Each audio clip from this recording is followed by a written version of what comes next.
Olá, seja muito bem-vindo ao Começo Conversa, um programa de entrevistas diferente, um bate-papo franco, aberto, sem censura. A arte é uma forma do ser humano expressar suas emoções, sua história e sua cultura, utilizando diferentes linguagens. Nosso convidado de hoje defende que a arte também pode auxiliar no processo de ensino e aprendizagem. Ele nasceu em Caratinga e se descobriu artista ainda criança. Na adolescência fez aulas de pintura e mais tarde passou a ensinar as técnicas para outras pessoas. Hoje é graduado em artes visuais e filosofia, continua ministrando cursos de pintura e desenho e atua também na rede pública de ensino.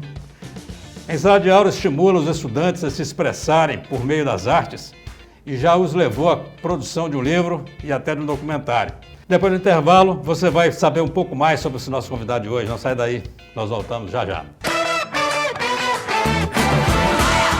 Olá, estamos iniciando o primeiro bloco do Começo Conversa, um programa produzido pela UNEC TV, emissora mantida pela Fundação Educacional de Caratinga e retransmitido pelas TV Sistec e Supercanal TV, também disponibilizado pelas plataformas digitais. Vamos começar o nosso bate-papo de hoje com o convidado, professor de artes Leonardo Xavier. Leonardo, seja muito bem-vindo aqui ao Começo Conversa. Eu que agradeço aí pelo convite. Prazer muito grande te receber aqui. Eu vou começar fazendo uma pergunta lá, porque me falaram que a fachada da sua casa tem pintura do Van Gogh e do Da Vinci, é isso mesmo? É verdade. Pega aí, e que quadros os dois tem lá? Mona Lisa do Da Vinci? Tudo começou com uma placa, estava faltando uma placa lá para direcionar as pessoas que lá se localiza o meu ateliê e eu ia até mandar fazer uma placa, mas depois eu pensei, por que não eu mesmo fazer essa placa? E aí eu tive a ideia de produzir um grafite lá, com algumas pinturas, algumas releituras, né? Uhum. E aí tem uma releitura lá da Noite Estrelada de Van Gogh. Bacana. E uma releitura da Mona Lisa, um estilo bem pop. Bacana. E o seu ateliê, então, funciona na sua casa? Funciona. Bacana. E aí nós estamos falando aí de Van Gogh, falando de Da Vinci, lembrando aqui da própria história do Van Gogh, né? Que é uma história incrível. Aliás, todos eles são uma história muito incrível, né? Mas Van Gogh me chama muita atenção, primeiro porque viveu pouco tempo, morreu com 37 anos, produziu pouco tempo, mas produziu muita coisa, né? Van Gogh morreu, tinha vendido uma tela, deixou 700 telas guardadas e produzidas mais naquele tempo meio que de loucura dele, né? E que vai ter o reconhecimento depois disso. Mas sabe-se pela história que começou a pintar desde cedo, Da Vinci também tem essa história de começar a pintar muito cedo. Como é que é a sua história com a pintura? Então, o meu contato com a pintura veio na minha adolescência, quando eu ingressei num curso de pintura ministrado pela professora Rosane Batista, hoje falecida, mas ela ministrava esse curso no SESI Minas, um curso de pintura a óleo sobre tela. Até então só tive o contato, antes disso, só com o desenho. Como na época não tinha nenhum curso de desenho para aprimorar, não tinha escola nenhuma de arte, nem em Caratinga, nem em região, a única escolinha de arte que tinha era da Rosane Batista, que era ministrada as técnicas de pintura a óleo. Em Caratinga mesmo? Em Caratinga mesmo. Então meu pai decidiu me matricular nesse curso, foi aonde que eu tive meu primeiro contato com a pintura. Mas é porque você demonstrou interesse, seu pai te matriculou porque você falou que queria fazer pintura, com certeza. Sim, né? Na verdade, eu gostava muito do desenho. A pintura em si eu nem conhecia muito. Uhum.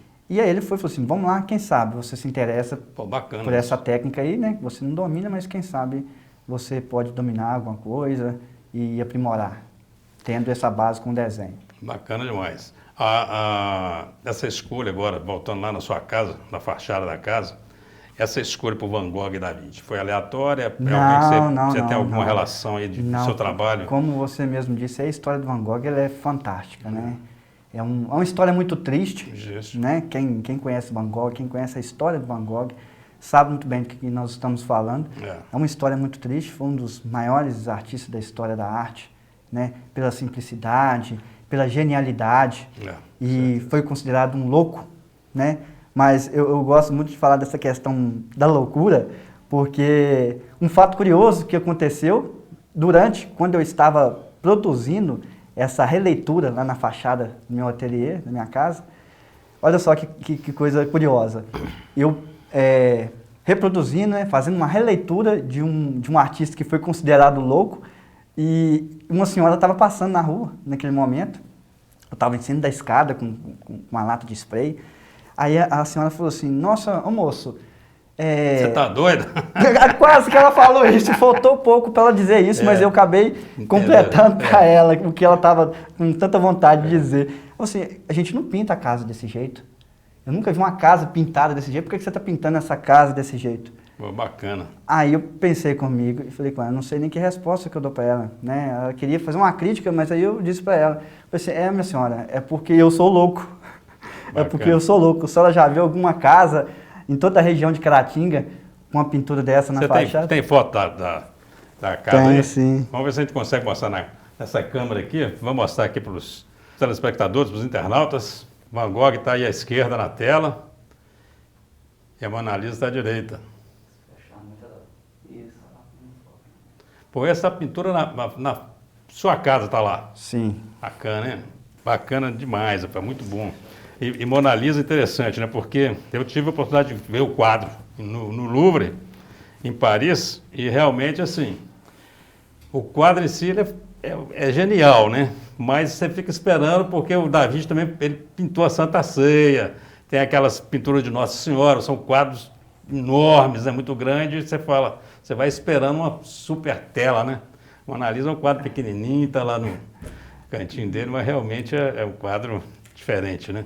E o interessante, né, você falar do tamanho da tela que a gente espera, por mais que ela é grandiosa, né, com todos os conteúdos que ela remeteu ao longo da história aí, mas essa grandiosidade a gente espera um quadro grande também na dimensão, né, e exatamente. Na verdade ele é pequeno. A tela pequena. Assim como outras obras de Van Gogh também, A Noite Estrelada também é pequena, né, os girassóis, uma sequência de quadros de girassóis também são muito pequenos, e outros artistas também, né. Se a gente for analisar também o surrealismo com Salvador Dalí, quadro pequenininho também, a persistência da memória, quadro verdade. Pequenininho, e é um dos quadros mais aclamados. E que às vezes é até mais difícil para o artista também colocar a ideia, né, num espaço menor. Eu vejo essa dificuldade, né, nos trabalhos que eu faço de reprodução de fotografia. Muitas pessoas às vezes me contratam para poder reproduzir uma fotografia, seja no grafite, né, no preto e cinza, ou até mesmo na pintura. Eu já digo que se for trabalhos com dimensões muito pequenas, fica muito difícil fazer. Quanto menor a dimensão, a questão do espaço ali, você trabalhar textura, luz, sombra, em espaços menores, a dificuldade é muito maior. Bacana.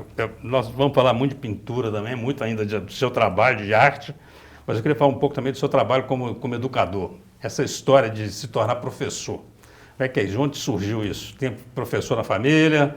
Não tem nenhum professor na família. Eu tive a oportunidade, desde sempre, eu sempre tive comigo, né? Porque quando a gente começa a fazer o ensino médio, o adolescente ali já começa a traçar planos, que faculdade fazer, como fazer, né? Seja a condição que tem, ou né, explorar outros meios.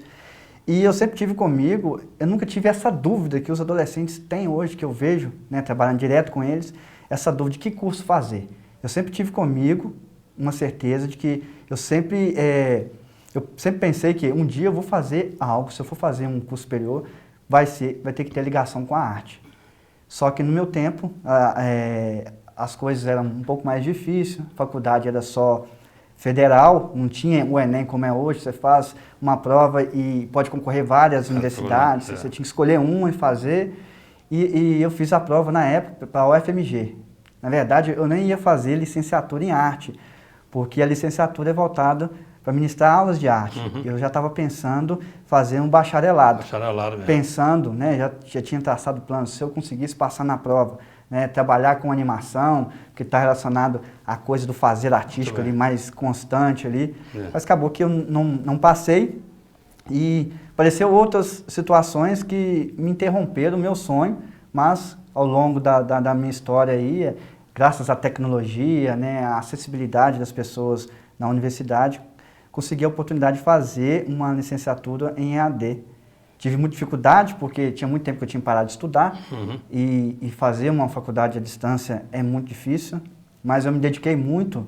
Inclusive, eu queria até ressaltar, porque as pessoas criticam muito o ensino à distância, mas eu vejo que o que importa ali, o que está presente ali, na verdade, é o empenho do aluno. Porque eu vejo que tem muitas pessoas que fazem um curso presencial e não tem um empenho que um aluno, né, faz no curso à distância. Não tem, na verdade, um modelo que seja melhor ou pior, né? Tem disciplina, você tem que ter bons professores, e você pode ter bons professores no EAD ou presencial, mas principalmente tem que ter um envolvimento, uma vontade muito grande do próprio aluno, né? Eu já dei aula presencial, já dei aula, nesse período de pandemia, dei aula no sistema online, né? Eu já vi aluno, por exemplo, presencial, que assiste aula o ano inteiro e você vê que ele está aproveitando pouca coisa porque ele está indo ali para fazer qualquer coisa, menos estudar. E tem aluno que está no EAD e leva aquilo a sério mesmo. Então, você falou uma coisa interessante aí, porque tem esse preconceito mesmo com o EAD, que é uma grande bobagem, né? Você vai encontrar aluno bem e mal formado, tanto no EAD como no presencial. Isso vai depender muito de cada um. E no seu caso, que é arte, não tem nem jeito de fazer de conta, né? Porque ou você aprende ou não aprende. Né? É verdade. Não dá para falar, eu sei. E isso me chamou muita atenção, porque eu fiquei muito à vontade com o curso. Então, eu aproveitei o máximo que eu pude do curso EAD. Tinha, né, os grupos de estudo, todas as aulas extras. Então, tudo que eu pude aproveitar, eu aproveitei. Mas essa descoberta mesmo, né? Como o meu sonho inicial seria ligado ao cinema de animação, né? Não foi interrompido, mas de certa forma eu me descobri na área da educação. Quando eu comecei a fazer a faculdade, no segundo período eu quis fazer um estágio por minha conta. Parece uma coisa até estranha, mas foi algo assim que partiu de mim, ter essa experiência antes do prazo, para mim ver se realmente... Você fala um estágio no curso de AD. No curso Vamos falar disso, vamos fazer um rápido intervalo. A conversa está boa, o tempo passa rápido demais. Depois do intervalo você já volta falando dessa experiência sua prática que deve ter sido no seu curso de AD. Não sai daí, nós voltamos já já com o nosso bate-papo aqui com o Xavier, está sensacional. De volta com o Começo de Conversa, hoje recebendo o Leonardo Xavier, artista plástico e professor. E é sobre isso, sobre a sua formação acadêmica, a gente estava falando, terminou o primeiro bloco. Conta para nós aí como é que foi o estágio aí. Então, tomei iniciativa de fazer um estágio por minha conta, até porque o estágio ele se encontra nos últimos períodos da faculdade, mas eu decidi fazer um estágio por minha conta para me ter a certeza se realmente eu estava ingressando num curso, né, que ia me trazer uma satisfação profissional. Artes visuais. Artes visuais. E aí, o que aconteceu? Eu consegui, né, um trabalho na Escola Estadual Professor Joaquim Nunes, de fazer esse estágio. Foi durante uma semana, acompanhando um professor de arte, para me ver, né, como que estava muito fora desse universo escolar. Então, eu queria estar presente nesse universo, ver o que mudou do tempo que eu estudava, né, para mim ter a certeza que eu estou indo no caminho certo. E aí eu comecei a acompanhar uma professora nesse estágio, foi uma semana, a escola me autorizou a estar acompanhando ela. Eu entrei na sala e fiquei na última carteira só observando como que o professor se comportava perante a turma. Aí tem que fazer um parênteses rapidinho, você vai terminar de contar isso, só porque eu lembrei disso aqui agora, porque educação artística, isso teve na grade curricular, depois saiu, e na época, por exemplo, que eu fiz, professor, eles pega o professor de história que está com o tempo livre, vai lá dar arte para os meninos. Sim, aí, já que você pegou, né, pegando esse assunto aí, me faz lembrar da nossa, né, pioneira aí na arte e educação no Brasil, que é a Ana May Barbosa, que foi a primeira, né, a fazer o doutorado em arte e educação, é uma referência nacional, e ela conta muito essa situação de como que desde os primórdios aí, as primeiras escolas de arte, né, pegaram essa didática meio que avassaladora, meio que desorientada, e deixar o aluno fazer artístico, mas deixar ele por conta. Qual fazer? Deixa ele solto. Deixa ele na bagunça dele aí, né? Igual você citou, educação física, joga a bola. Já larga a bola para lá. Assim, né? Então, a educação, na época, ela tinha nomenclatura de educação artística, era bem assim. De lá para cá mudou muita coisa, mas ainda assim ainda tem muitos profissionais que continuam atuando com o mesmo método arcaico aí, né? De deixar o aluno livre. Mas o curioso é que... Aí você está lá na sala de aula como espectador. Eu estava lá como espectador e isso aí me deixou um pouco apreensivo, porque eu percebi que a turma estava meio que dispersa e em nenhum momento o professor conseguiu dominar e chamar a atenção dos alunos. Você falou, ai, aqui que eu vou entrar. Eu pensei nisso, pensei que isso realmente é o que eu quero. E aí foi o primeiro dia, foi o segundo dia. No terceiro dia, eu tive a oportunidade de falar um pouco da minha história como artista. Para os alunos? Para o professor. Para o professor. E aí o professor falou assim, Xavier, você não quer dar uma aula, não? Eu falei assim, que isso, rapaz? Eu estou começando a faculdade agora, tenho a minha experiência como artista, não tem condição, não tem didática para poder lecionar. Não, mas faz um teste. Fala um pouco dos alunos aí, da sua experiência como artista, quem sabe aí você trabalhar um pouco a história da arte, o conhecimento que você tem sobre. Você quer fazer um teste? Eu falei assim, eu quero essa oportunidade. Eu posso fazer isso? Ele, pode, eu vou ceder o meu espaço e você vai fazer aí, vai dar uma aula aí bem bacana, bem, né, diversificada aí, mesmo sem ter experiência, só para você ter essa experiência.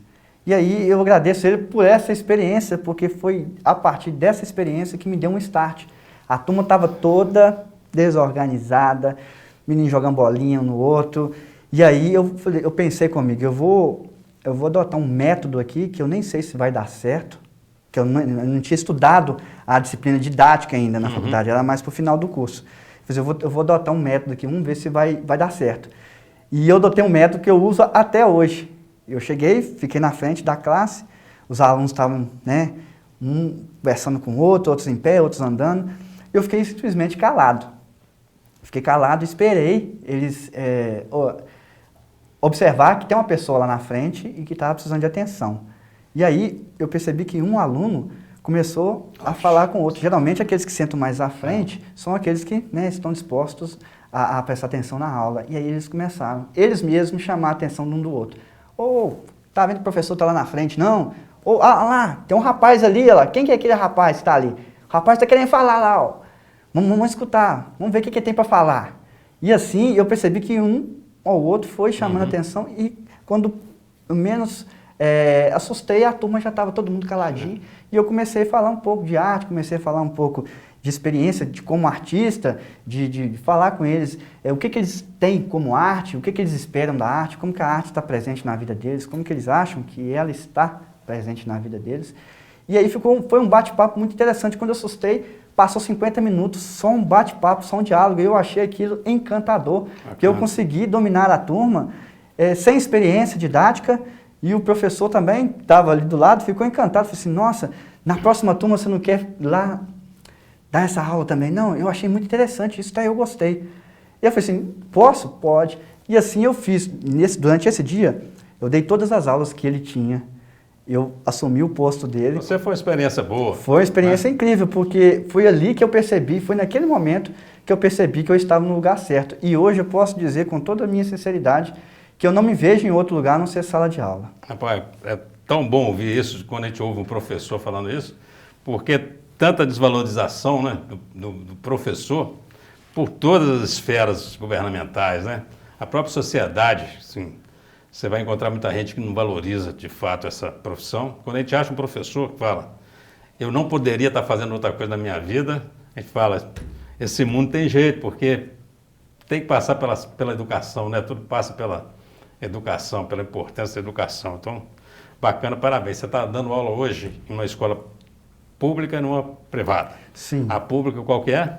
A pública é a Escola Estadual Monsenhor Rocha. Lá de Santa Bárbara. Santa Bárbara Está num prédio novo, sim, foi inaugurado novo, recentemente pelo sim. Estado, bacana demais, é um prédio muito bonito. Lá eu trabalho como designado, né? Eu fui designado este ano, um ano letivo, um contrato durante o ano todo aí. Já tive a oportunidade de trabalhar em 2018 e 2019.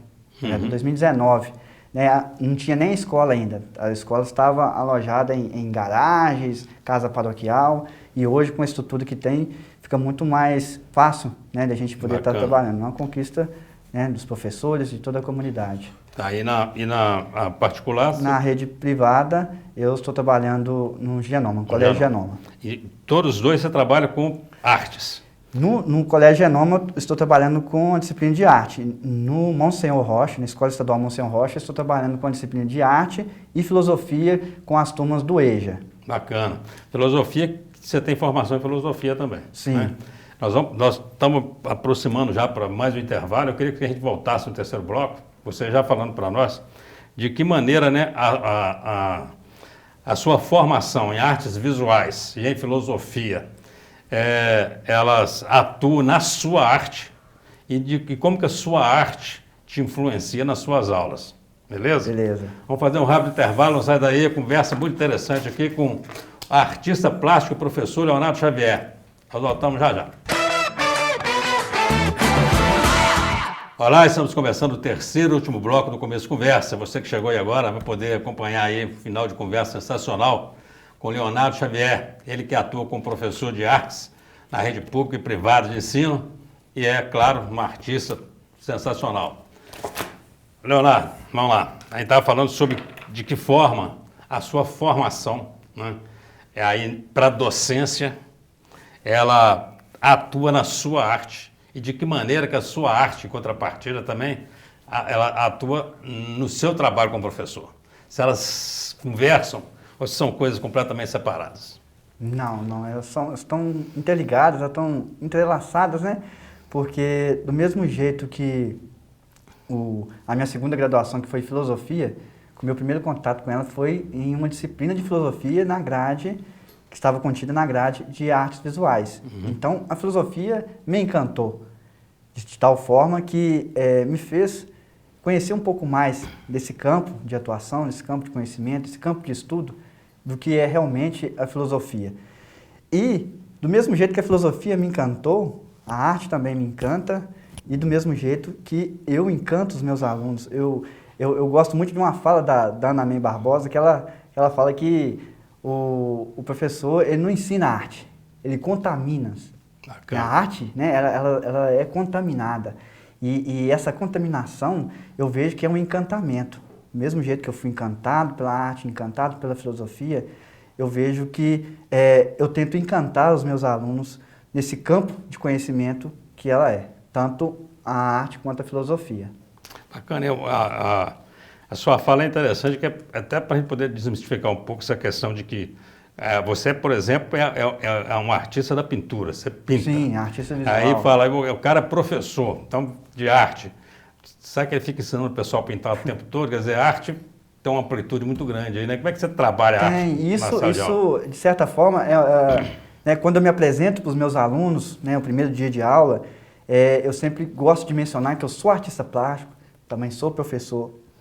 Do mesmo jeito que eu me orgulho de ser professor, eu também me orgulho de ser artista. Só que sou um pouco assim de vaidade. Artista plástico? Por que ele está falando que é artista plástico? Né? Ele está querendo aparecer. E não é. Esse orgulho que eu tenho de ser professor é o mesmo orgulho que eu tenho de ser artista plástico. Só que quando as pessoas conhecem o meu trabalho, isso meio que interfere nas aulas, porque, então nós vamos desenhar desse jeito, nós vamos pintar desse jeito, nós vamos aprender a desenhar, e não é bem assim. Uhum. Né? O que é tratado nas escolas é a questão cultural, né? É a questão da criatividade, o senso crítico através da arte, leitura de imagens. Então, história da arte, para compreender a arte é necessário compreender a história dela, né? A história e a arte, elas caminham juntas. Mas ligado, inclusive, a outros tipos de... dentro da própria arte, né? Ligado também à música. A gente trabalha as 4 linguagens, né? É a arte visuais, música, teatro e dança. Bacana. E colocar isso para os alunos, né? Que a arte ela é muito vasta e é trabalhado nas escolas essas linguagens, é muito difícil, porque desde sempre foi trabalhado, igual a gente tinha mencionado, desde sempre foi trabalhado somente o desenho, somente a pintura, de forma bem reduzida, né? E aí, quando você chega hoje, a grade está bem trabalhada, né? Que você vai trabalhar todas as linguagens, que é a música, o teatro e a dança. Quando, por exemplo, você entra numa linguagem dessa, se for falar, por exemplo, de música, vai abrir um leque de informações, de campos de estudo, história da música, gêneros musicais, instrumentos musicais, a história da música no Brasil. Então, se a gente for trabalhar só a música de forma bem densa, você fica um ano inteiro só trabalhando em música. Teatro, a história do teatro, né? A história do teatro no Brasil. Aí vai entrar, né, o cinema, vai entrar televisão, vai entrar outras coisas que estão relacionadas ao teatro. Então, a gente trabalha nas escolas essas linguagens, artes visuais, música, teatro e dança. Só que quando eles veem a minha habilidade como artista, eles ficam me cobrando. Não vamos desenhar, não? Não vamos pintar, não? É. Aí fica meio difícil, né? Mas você trabalha alguma coisa com eles de pintura? Acaba O que trabalhando. acontece? Na rede pública, é mais fácil de eu conseguir, né, fazer algo mais prático. É mais fácil, porque aí eu posso, dependendo da escola que eu estiver trabalhando, né, eles me dão liberdade para mim seguir o cronograma do Estado, né, que tem que ser seguido, mas trabalhar projetos paralelos, aonde que vai fazer uma combinância, Entendi. Juntando, né, Com a exposição, alguma coisa que os próprios sim. alunos fazem para poder Sim. criar uma exposição, interagir com os pais. Então, na privada eu sei que é mais complicado, porque a coisa é mais determinada. Sim, algo mais teórico, mais né? teórico, Até porque é o que é mais cobrado nos vestibulares. Você chegou a fazer um trabalho com uma turma num distrito de Caratinga, com uma turma de alunos, é porque você falou aí sobre bacharelado, sua vontade de ir para o cinema, mas parece que você acabou fazendo um documentário, virou um documentário, Sim, isso, um livro, conta para nós essa experiência. Foi um documentário, e é até curioso porque esse documentário saiu de um projeto que eu elaborei para mim participar de um concurso que chama Arte na Escola Cidadã. É como se fosse um prêmio Nobel da Arte e Educação. Eu queria até ressaltar isso, porque poucos professores conhecem esse projeto, conhecem esse prêmio, né? É um projeto que envolve, né, escolas, tanto escolas públicas quanto privadas, né? Se o professor tem um projeto de arte, se inscreva, ele vai concorrer a prêmios, a escola que ele está trabalhando vai concorrer a prêmios. E eu desenvolvi um projeto no qual seria um documentário que o título era Arte como Base de Conhecimento. E foi em qual escola? Na escola estadual Maurílio Senra, distrito de Caratinga, em Dom Lara. Dom Lara. Bacana. E aí, o curioso é que esse documentário acabou gerando um livro. Uma didática dentro do documentário acabou gerando um outro projeto. Que foi... Como que na arte tudo se comunica, né? Coisa impressionante, né? Você pode transformar isso num musical, você transforma isso numa história, num romance, você leva para o tablado, é bacana demais. Sim, e o que eu percebi é que uma turma, quando ela é bem produtiva, né, ela traz muitos frutos. Nasceu um projeto, dentro desse projeto nasceu outro, né? E aquilo vai ramificando.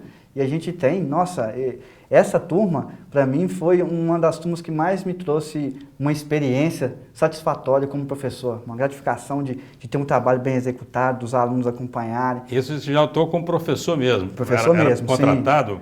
Sim, era eventual designado, que chama? contratado. Contratado já? Como designado, só que eu tive a possibilidade de trabalhar 3 anos consecutivos nessa mesma escola. E aí eu pude fazer um acompanhamento. Quando a gente começou com o documentário, os alunos estavam no primeiro ano do ensino médio. Entendi. E aí, no segundo ano, já teve a ideia do livro. E aí a gente terminou no 3º ano. Eles começaram a produzir um livro no primeiro ano e terminaram no 3º ano do ensino então você médio. acompanhou esse processo? Eu pude acompanhar todo o processo. Aí hoje você está em Santa Bárbara, na rede pública. Sim. E lá o pessoal não te cobrou ainda não? E aquele documentário não vai fazer com a gente aqui não, um trabalho? O que acontece? Em 2019 eu tive a oportunidade de trabalhar com eles e esse ano eu estou muito feliz de estar trabalhando lá, porque tanto a direção quanto a coordenação já me deu liberdade para mim estar fazendo esse tipo de trabalho. Bacana. E eu estou bem esperançoso. Muito bem, Leonardo, infelizmente nosso tempo já vai acabando, mas você tem um minuto aí para você fazer suas considerações todas, deixar aqui uma mensagem nessa câmera aqui, para os telespectadores aí da UNEC TV, TV Sistex, para Canal TV, para os internautas.